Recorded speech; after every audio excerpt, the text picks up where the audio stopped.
মাহি শোনো, কি সমস্যা আপনার? এইভাবে চিৎকার করে ডাকছেন যেন আমি আপনার বিয়ে করাবো। তুমি তো তোমার সিদ্ধান্ত কিছু জানালে না। কিসের সিদ্ধান্ত? বিয়ের সিদ্ধান্ত।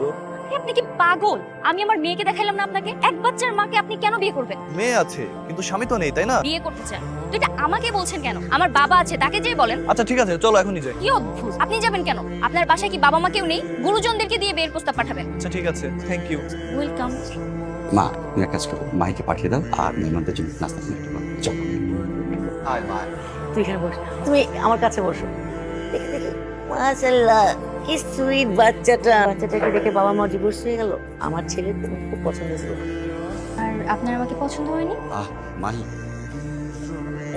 এখন আপনার আমাকে পছন্দ হয়েছে, কিন্তু যদি বিয়ের পর অপছন্দ হয় তখন? এটা কেমন কথা বলছো মা? মাহি একটু চল তো মা, তোর সাথে কথা আছে। বলো বাবা। বলে এইসব কি হচ্ছে, এটা কি বলতো? দেখো বাবা, আমি ওদের সাথে এভাবেই কথা বলবো। আমার বিয়ে হয়েছে, ডিভোর্স হয়েছে, বাচ্চা আছে, সবকিছু জানার পরে ওই ছেলে আমাকে শেষ পর্যন্ত বিয়ে করে কিনা আমি দেখে ছাড়বো। ওরা তো রাজি হয়ে গেছে, আর এইভাবে সময় নষ্ট করার দরকার নেই।